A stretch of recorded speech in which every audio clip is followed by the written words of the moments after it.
Este es el título de la prédica, pero también es una pregunta que he tenido que enfrentar mucho últimamente. ¿Hasta dónde amar? ¿Hasta dónde amar? Hay dos palabritas que creo que están muy confundidas dentro de nosotros, y son la palabra santo y son la palabra amar.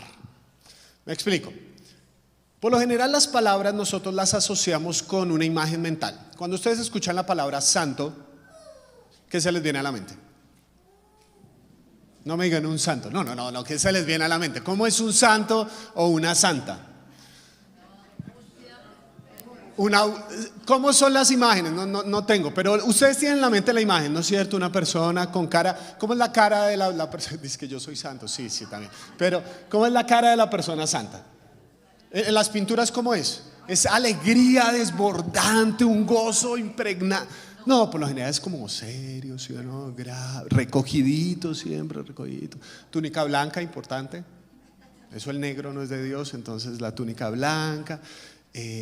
Siempre como alejado del mundo. Por lo general pensamos santidad como alguien que no tiene contacto con nada, que está por allá escondido en una cueva o algo así. Entonces esas imágenes que uno tiene de lo que es el santo, pues uno dice, o me queda imposible,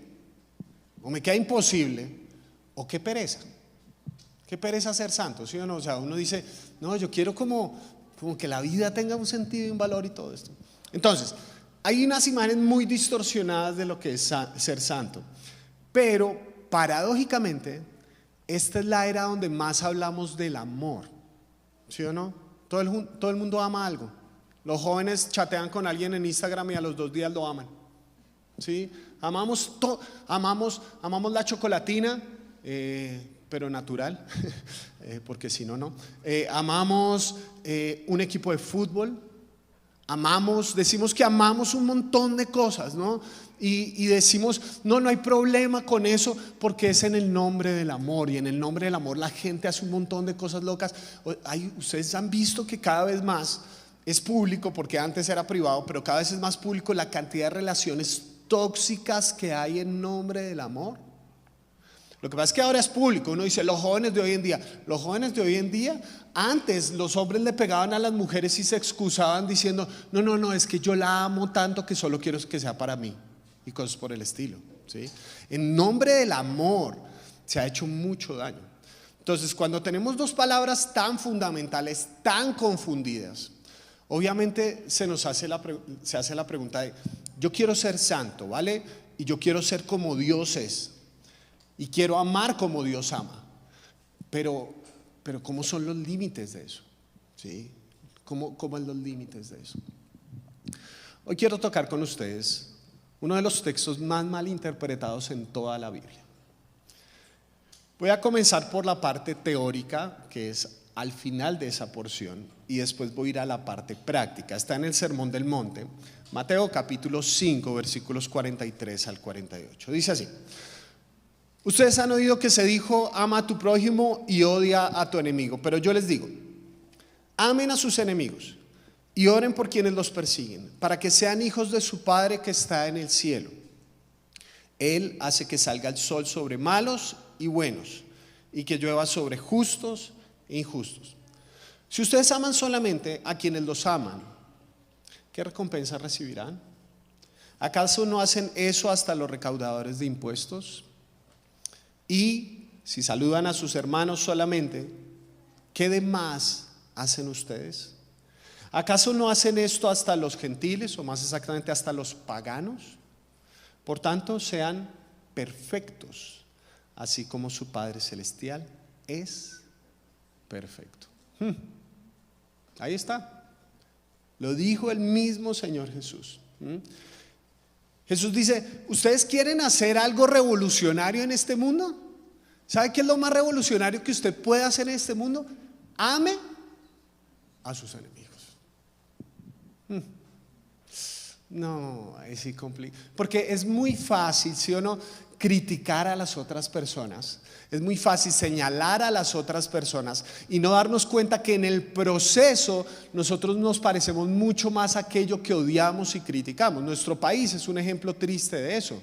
¿Cómo empezó la violencia en nuestro país? Personas que se sintieron abandonadas por el Estado, entonces deciden levantarse en armas, ¿no es cierto?, para defenderse y todas estas cuestiones. Entonces estas personas luchan y empiezan a hacer una cantidad de males y vejámenes, secuestros, extorsiones, destrucciones de pueblos enteros. Y entonces, como el pueblo no tenía nada más que hacer, se levantan personas más allá de la ley, paramilitares, para hacer exactamente lo mismo que hacían los de izquierda y extrema derecha. Termina siendo lo mismo que la extrema izquierda. No termina por parecerse a aquello que tanto criticas y sigue hablando su mismo lenguaje una y otra vez. Hace un tiempo me pasó lo siguiente, y es que estaba en la costa y uno siempre es turista cuando va a la costa, ¿sí o no? Eso, un rolo se vuela a kilómetros, lastimosamente es así. Y pues uno está acostumbrado aquí a los taxistas, muy queridos ellos, y con sus taxímetros. Uno espera que no estén adulterados, y uno, si ha tomado un taxi, uno más o menos sabe cuánto cuesta la carrera de un punto A al punto B. Pero en muchos lugares de la costa no es así, y yo no sabía en un principio de eso, y uno tiene que negociar previamente, ¿sí? Entonces, ¿por cuánto me lleva a tal sitio? Yo entré y me siento a hablar con el hombre. No le entendí muchas de sus palabras porque hablan bastante rápido. Ay, entonces yo pienso que esta vaina así, ¿verdad? Y yo, sí, obvio, sí, tenaz, ¿no? Dentro de lo que le pude interpretar, me empieza a pelear por los políticos corruptos de este país. Y me empieza a decir, es que ¿cómo puede ser posible que se roben toda esta plata? Mira. Y entonces me muestra, vamos pasando por un sitio donde de verdad hay una escalera que no lleva a ningún sitio. En serio, es un potrero gigante, es una escalera gigantesca, de verdad, más alta que la construcción de la iglesia. Es una escalera y ya. ¿Sabe cuánto hay?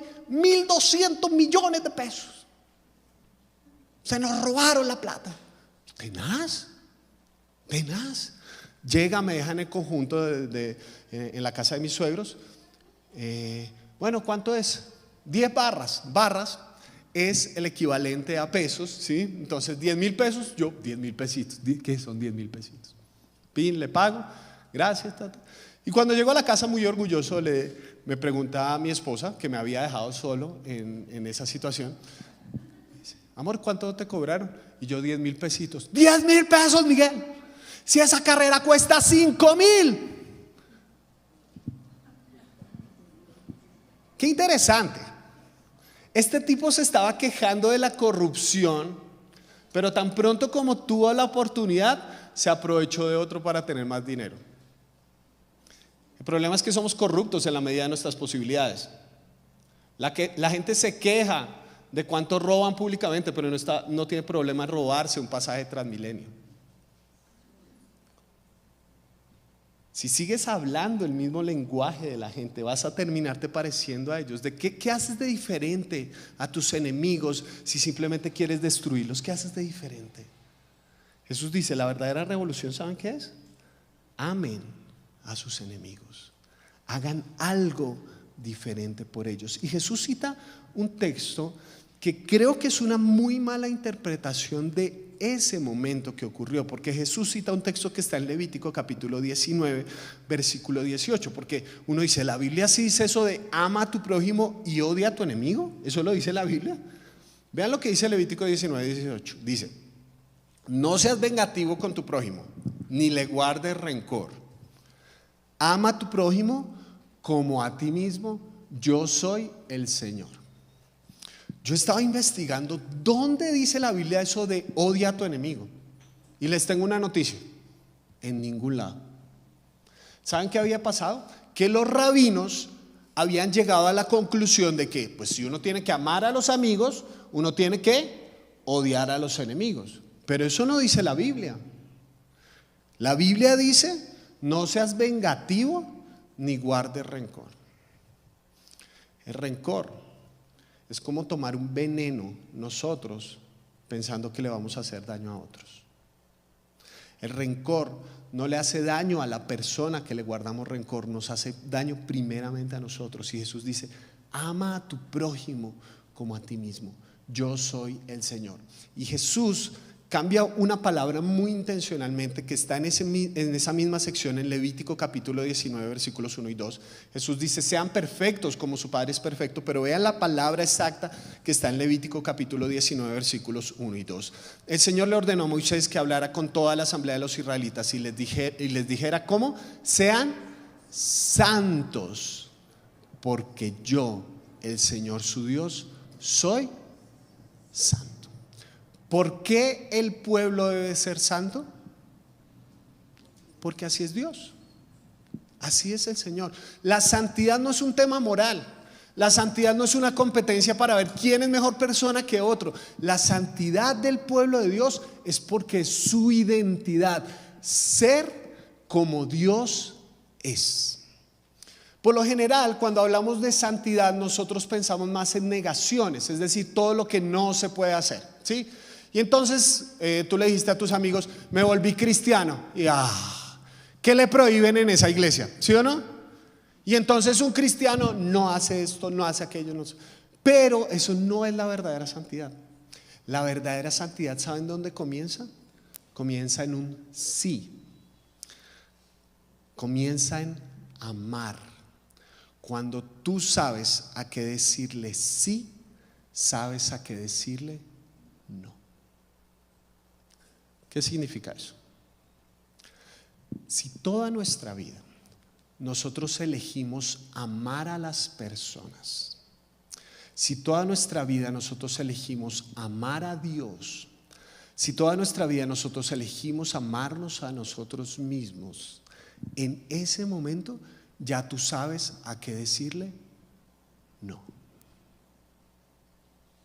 No simplemente porque es inmoral, sino porque tú amas tanto que sabes a qué decirle no.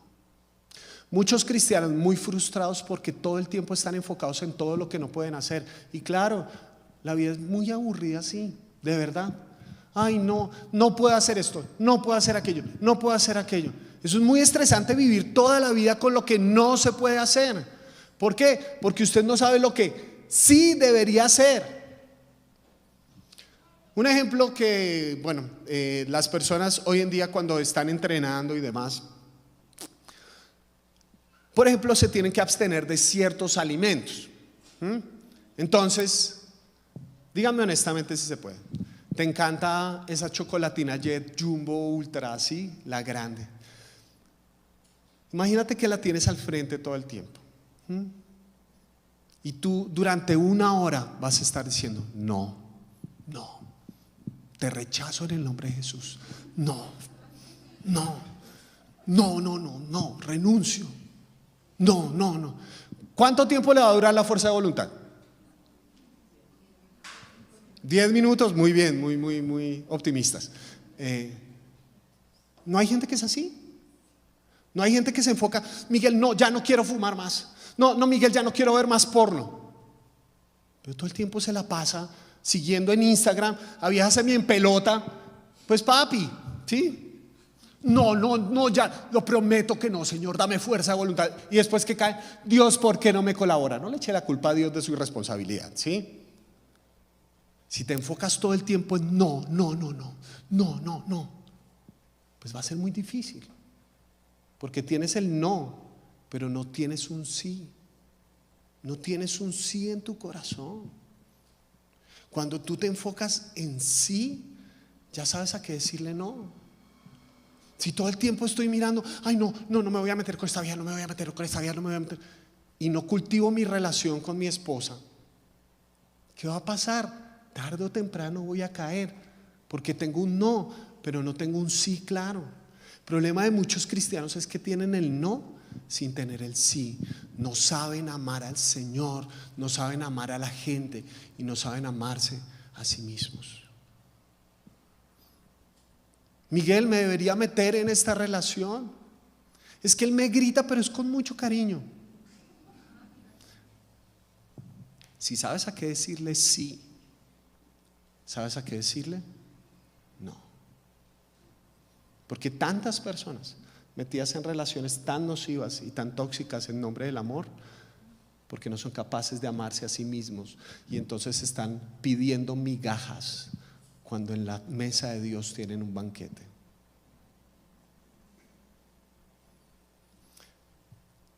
Hasta aquí todos hemos entendido, espero, ese tema. Pero Jesús establece de una forma muy fehaciente cómo en la práctica podemos llevar esto de amar a aquellas personas que nos hacen daño. Están los versículos anteriores. Mateo capítulo 5, versículos 38 al 42. Dice así: ¿Han oído la ley que dice que el castigo debe ser acorde a la gravedad del daño? Ojo por ojo y diente por diente. Y eso sí lo dice la Biblia, eso sí lo dice, y era una ley que se conoce como la ley del talión, y era una ley muy adecuada para que no escalara la venganza. ¿Por qué? Porque si alguien mató una vaca tuya, ¿qué debería pagar la persona? Otra vaca. ¿Para qué? Para que haya nivel. Pero es que uno con la venganza no quiere eso. Uno con la venganza quiere dar una lección. Si a mí me dicen tonto, pues yo le digo dos cosas más, ¿sí? Entonces la ley del talión se basó en la idea de que debemos estar, ¿sí?, nivelados, o sea, pagar a las personas lo que nos hagan a nosotros. Pero Jesús va un paso más allá. Dice: pero yo digo, no resistas a la persona mala. Si alguien te da una bofetada en la mejilla derecha, ofrécele también la otra mejilla. Si te demandan ante el tribunal y te quitan la camisa, dales también tu abrigo. Si un soldado te exige que lleves su equipo por 1 kilómetro, llévalo 2. Dales a los que te pidan y no les des la espalda a quienes te pidan prestado. ¿Sí o no que ha sido uno de los textos más mal interpretados que hay en toda la historia? Yo he escuchado, hace un tiempo me tocó aconsejar a una mujer que venía por primera vez a la iglesia y me dijo: bueno, pastor, necesito una consejería, ¿se podría? Sí, claro que sí. Organizamos una reunión y cuando la mujer llegó, a pesar de que era día, mucha luz y todas las cuestiones, la mujer llegó como muy sombría, muy oscura, llegaba con los lentes grandes y toda la cuestión. Y empezamos a hablar. La gente por lo general empieza a hablar de cosas superficiales antes de dar a conocer su corazón. Entonces me empieza a hablar de las elecciones, la política, sí, terrible, bla, bla. Y en algún momento la señora no se quita los lentes y yo empiezo a hablar con ella y me doy cuenta que ella tiene un problema muy grande en casa con su esposo. Y yo le digo: ¿qué pasa de verdad? Ella se quita los lentes y tiene este ojo absolutamente morado. Pastor, le he dicho a todas mis amigas que me caí por las escaleras, pero las escaleras tienen nombre propio. Mi esposo me golpea sistemáticamente, pero yo estoy siendo fiel al Señor. ¿Por qué? Porque la Biblia dice que si me golpean una mejilla, yo tengo que dar la otra. Esto es muy importante. ¿Cómo entendemos este texto? Es muy importante. Porque uno simplemente podría decir: no, que no se deje y todas esas cosas. Vale, entonces, ¿qué harías con este texto? ¿Significa eso? Porque si debemos amar a nuestros enemigos, entonces significa que si este tipo me quiere coger de saco de boxeo, yo me debo dejar. Esa es una pregunta válida para aquellas personas que estamos decidiendo seguir estas escrituras. Creo que parte del problema radica en lo que hemos interpretado como no resistan al mal. Hay dos formas de no resistir. Hay una resistencia, una no resistencia que es pasiva. Ay, no resisto que hablen de esto. ¿Y qué hago? Me voy. Sí, ay, no resisto esto, entonces lo ignoro. Porque nosotros, como colombianos especialmente, tenemos la idea de que si metemos el mugre bajo el tapete, limpiamos la casa. ¿Sí o no? Entonces, no resisto eso, entonces ya, lo ignoro. No me hable de esa vaina. ¿Sí?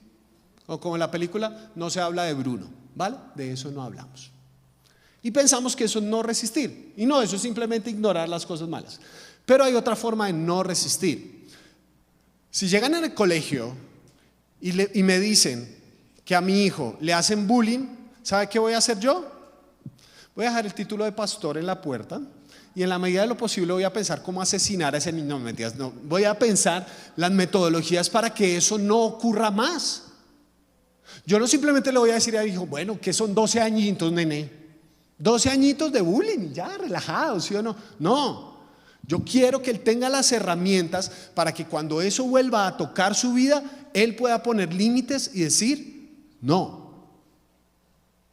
Porque me rehúso a que la maldad lastime el corazón de una persona que yo amo. Y creo que eso es lo que nos dice Jesús. Jesús nos está proponiendo 3 maneras muy prácticas e inteligentes en su contexto de cómo, de una forma adecuada, no resistimos al mal. Entonces Jesús habla de 3 cosas: de una bofetada, de la capa y de caminar la segunda milla o el segundo kilómetro. Entonces, para explicar de qué se trata eso, necesito 2 voluntarios con los cuales he hablado previamente antes de la prédica. Entonces, vengan, por favor, aquí adelante.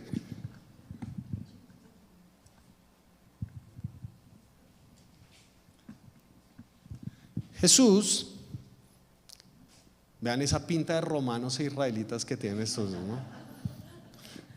Entonces, vamos a hacer una cosa. Bueno, entonces tú eres la romana. ¿Listo, Saris? Bueno, Saris es la romana, Dani es el judío. Bueno, Jesús se refiere a cosas muy concretas en su tiempo que eran legalmente bien vistas.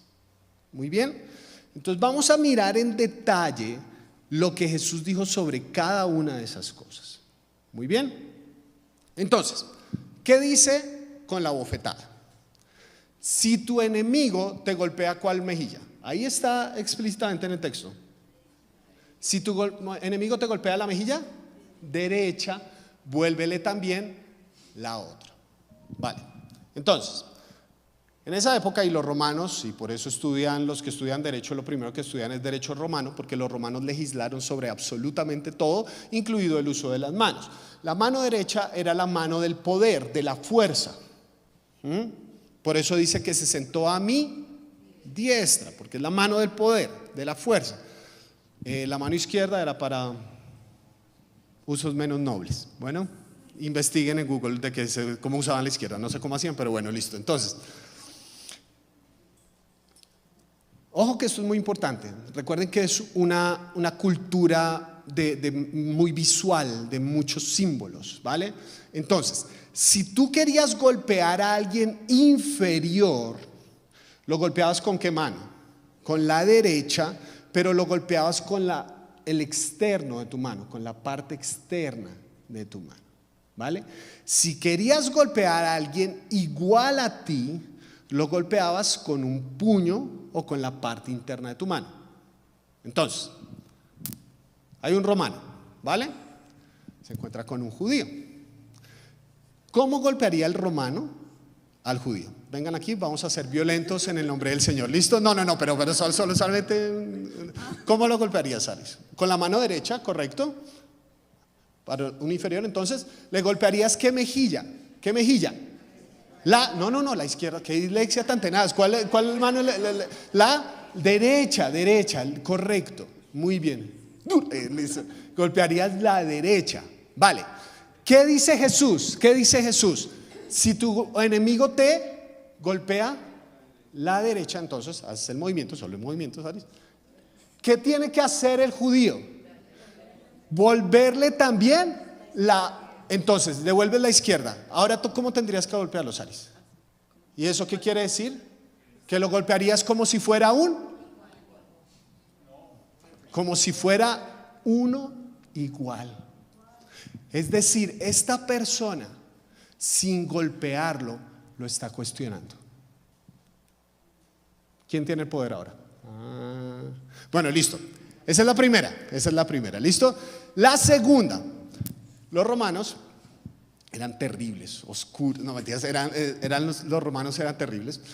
Entonces, en esa época, las personas solamente llevaban 2 prendas de vestir. Entonces, pásame la chaqueta. ¿Listo? Entonces para Dani, supongamos que esta es su capa. Qué belleza de capa, ¿listo? Solo llevaban 2 prendas, solo llevaban 2 prendas. Bueno, entonces llevaban la túnica, póngasela encima, ¿listo? Sí, como una capa.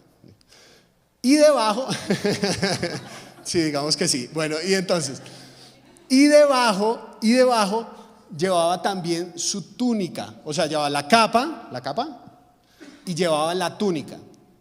Debajo de eso, el traje de Adán. ¿Listo? No. En esa época, los impuestos eran tan asfixiantes para las personas que había momentos que las personas no tenían con qué pagar. Y los romanos tenían el derecho, si querían, si un judío les debía algo, podían pedirle la ropa como pago. Absolutamente humillativo. Pero, y esto es importante, en esa cultura, si alguien mostraba su desnudez, tranquilo, si alguien mostraba su desnudez a otra persona públicamente, la vergüenza no era solamente para esta persona, la vergüenza era para la persona que lo veía. ¿Se acuerdan la historia de Noé? De los hijos cuando vieron desnudo a su papá. ¿Para quién fue la maldición?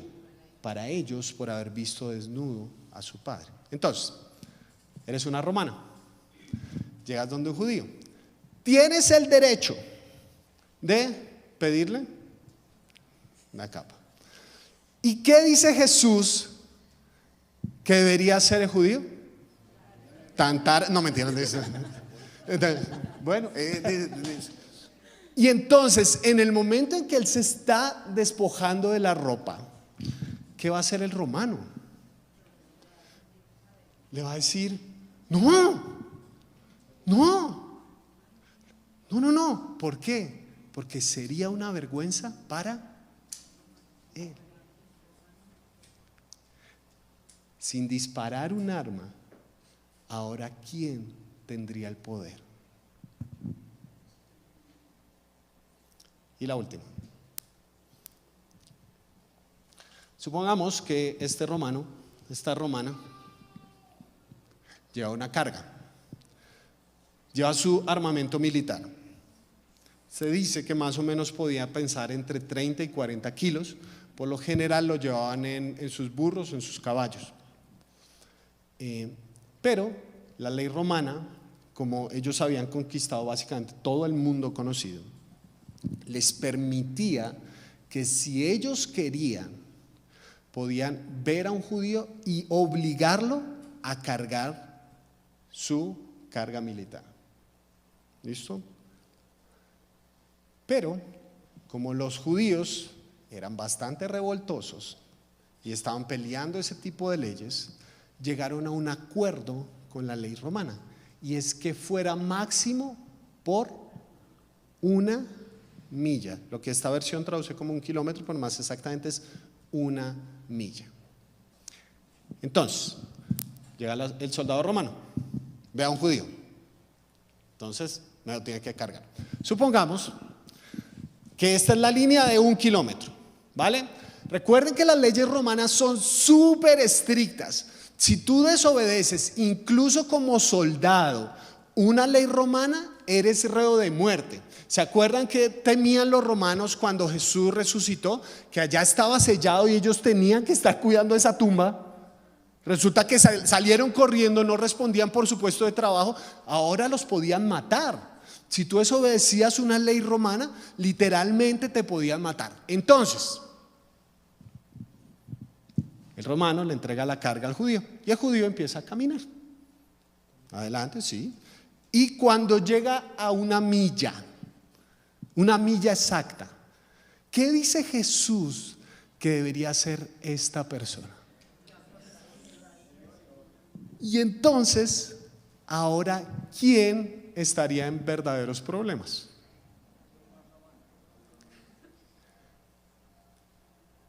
Porque cuando este judío empiece a caminar 1 milla y 100 metros, 1 milla y 200 metros, 1 milla y 300 metros, ahora el judío tiene la vida del romano en sus manos.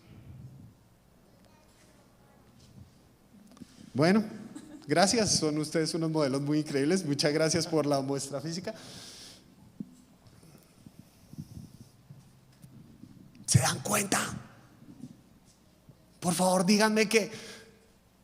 Es que veo a algunos con cara de, no entendí nada, pero estuvo muy chévere. ¿Se dan cuenta? Jesús está hablando de enfrentar la realidad de una manera inteligente. Inteligente. Ustedes, por lo general, cuando ven las películas de Semana Santa, se nos da la idea de que Jesús en su juicio todo el tiempo estuvo callado. Y sí, una gran parte de su juicio estuvo callado, pero no todo el tiempo. Si ustedes rastrean la palabra bofetada, no la encuentran en muchos lugares del Nuevo Testamento, pero la encuentran específicamente en el juicio de Jesús. Y vean lo que pasó en ese juicio. Juan capítulo 18, versículos 22 y 23. Apenas dijo esto, que Jesús está cuestionando al sumo sacerdote. Uno de los guardias que estaba allí cerca le dio una bofetada y le dijo: ¿así contestas al sumo sacerdote? Si pensáramos que la no resistencia es simplemente quedarse callado, ahí Jesús hubiera podido quedar callado, ¿sí o no? Pero Jesús, ¿qué hizo? Si he dicho algo malo, replicó Jesús, demuéstramelo. Pero si lo que dije es correcto, ¿por qué me pegas? Jesús cuestionó la violencia. El acto más poderoso que puede hacer un seguidor de Jesús contra un violento es decirle: ¿por qué? ¿Por qué haces eso? Jesús no se quedó callado ante la maldad, pero no respondió al mal con mal, porque por lo general nosotros tenemos dos extremos para responder cuando alguien nos hace daño, ¿sí o no? Uno es la pasividad, no hacemos nada, y por lo general la gente se vuelve pasivo-agresiva. Entonces, lastimosamente en nuestra cultura a veces hay muchas mamás que son pasivo-agresivas, que todo el tiempo se han negado a sí mismas, que todo el tiempo se han sacrificado por otros, ¿sí? Y dentro de su corazón no hicieron algo bueno, sino simplemente acumularon puntos. Entonces son mamás que cuando un hijo le dice: mamá, me voy de la casa, y yo que tanto le dije: no, váyase, igual tranquilo, yo voy a estar bien. Ay, me duele, ay, me duele el brazo izquierdo, pero tranquilo, haga su vida. Porque se negó tanto, porque incluso recibió insultos y se quedó callada, acumulando cosas dentro de su corazón, que lo único que responde es con rencor, es con rabia. Meter las cosas debajo del tapete no significa que limpiaste la casa, simplemente escondiste la suciedad. Y contesta de una forma pasivo-agresiva, ¿sí? Piensen en cuántas veces es la torcida de los ojos en la casa. Ay, mi amor, ¿me ayudas con esto? Sí.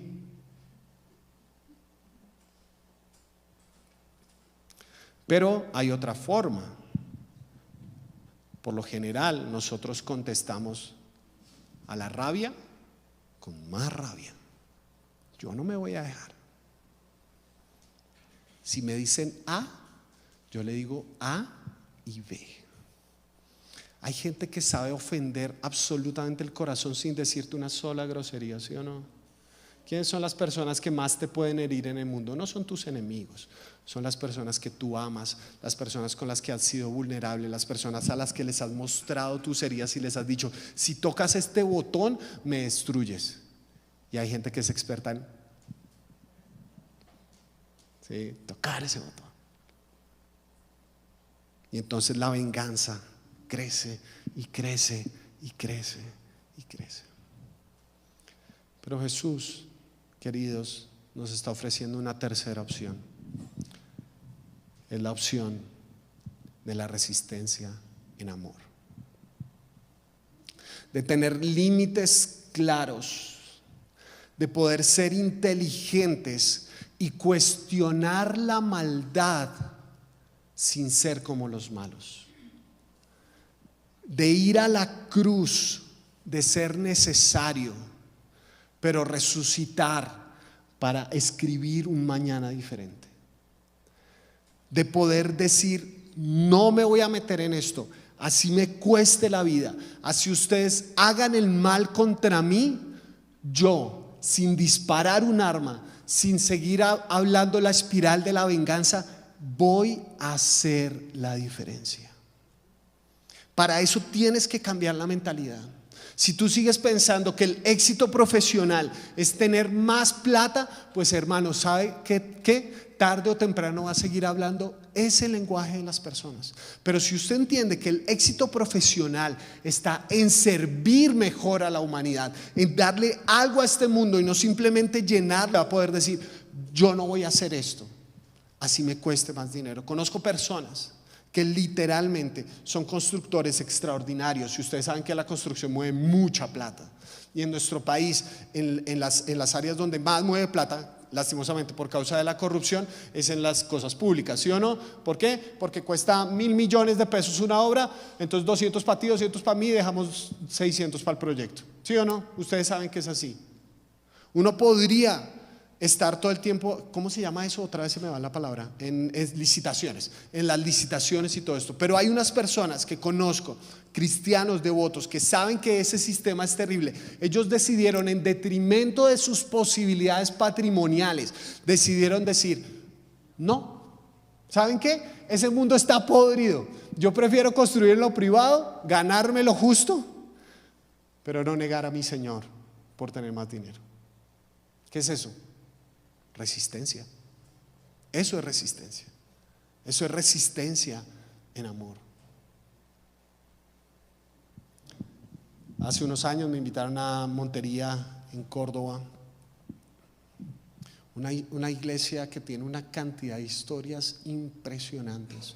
Ustedes saben que Montería es uno de los epicentros de violencia de nuestro país, uno de los lugares donde hubo más daños y ha habido más daños. Personas desplazadas a las que les hicieron una cantidad de vejámenes en la vida.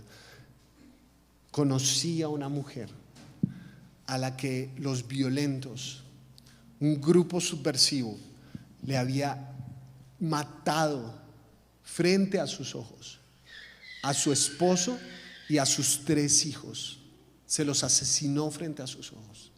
Ella vio a los jóvenes, porque eran jovencitos, que dispararon los tiros de gracia para asesinar sus hijos frente a sus ojos. Esta mujer salió de ese corregimiento hacia Montería, tratando de rehacer su vida en toda esta situación. Conoció a Jesús y Jesús la cambió para siempre. Ella decidió no seguir albergando rencor en su alma. Ella sabía que quería romper la espiral de la violencia y decidió, aunque tuvo la oportunidad, no comprarse armas para ir matando gente tratando de aliviar su dolor. Un día ya estaba en una mejor situación económica, le habían salido mejores oportunidades. Está en una tienda y escucho una persona que dice, por favor, ¿usted me podría dar un pan? Tengo hambre. Y la voz fue inconfundible. Cuando ella voltea a ver, era uno de los jovencitos que había asesinado a su familia. Siempre llega el momento en la vida donde tenemos el cuello de las personas que nos hicieron daño en nuestras manos y podemos decidir si apretar o soltar. Y esa mujer se dio cuenta que este jovencito, que antes parecía omnipotente detrás de ese arma, ahora era un vil desgraciado pidiendo un poco de pan, tratando de encontrar un mañana diferente, porque toda su familia había sido asesinada cuando salió corriendo este grupo subversivo. ¿Qué decidió esta mujer? Resistir en amor. ¿Sabe qué hizo? Decidió ser madre por elección y adoptó a este muchacho que le había roto la vida y le dio un mañana diferente. ¿Sabe qué es lo más loco de todo? Ese joven hoy en día dirige proyectos deportivos que le cambian la vida a los jóvenes en Montería y les da una oportunidad de un futuro diferente. ¿Cómo se llama eso? Resistencia. Resistencia en amor. Una forma inteligente de responder al mal, no con pasividad, pero tampoco responder al mal con más mal, sino vencer con bien el mal. Yo creo en la iglesia. Yo creo que la iglesia puede hacer la diferencia en este momento de la historia. Pero hemos hablado tanto el lenguaje en este mundo, hemos anhelado tanto lo que el mundo anhela, que nos hemos olvidado del camino de Jesús. Amen a los enemigos. Sepan poner límites adecuados. El propósito del cristianismo no es conquistar, derrotar, perseguir a mis enemigos, atravesarlos y acabarlos.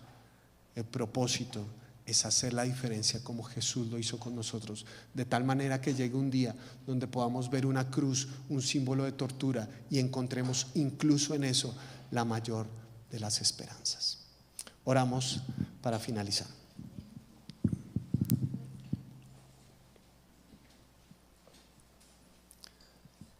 Señor Jesús, estamos 2000 años más acá y todavía estamos explorando la profundidad de tus palabras, porque son palabras de vida. Con tanta facilidad acomodamos esas palabras a mis deseos, a mis anhelos. Señor, ayúdanos a ser una clase de iglesia que sea la resistencia, pero la resistencia en amor. Que marquemos la diferencia sin tener que hablar el mismo lenguaje de los enemigos, sino siguiendo tus pasos. Señor, como he orado esta semana, yo no sé cada uno de los que está aquí, que está enfrentando.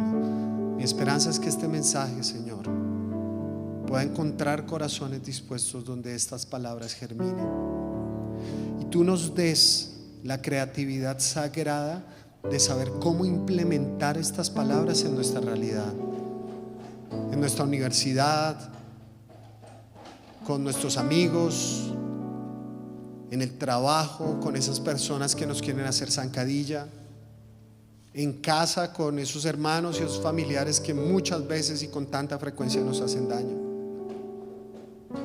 Ayúdanos a no resistir al mal, a ser inteligentes de cómo podemos poner en práctica esto de poner la otra mejilla, esto de dar incluso la túnica, esto de caminar la segunda milla, porque eso es una forma de ser santo,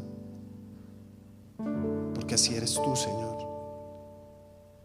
Tú nos amaste y ese amor de ninguna manera te impone poder poner límites claros, decir no a ciertas cosas.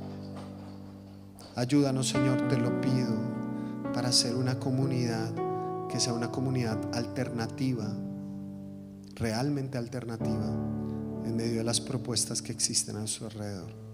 Gracias por este tiempo, Señor. En el nombre de Jesús oramos. Amén y amén. Les invito a que nos pongamos de pie, por favor.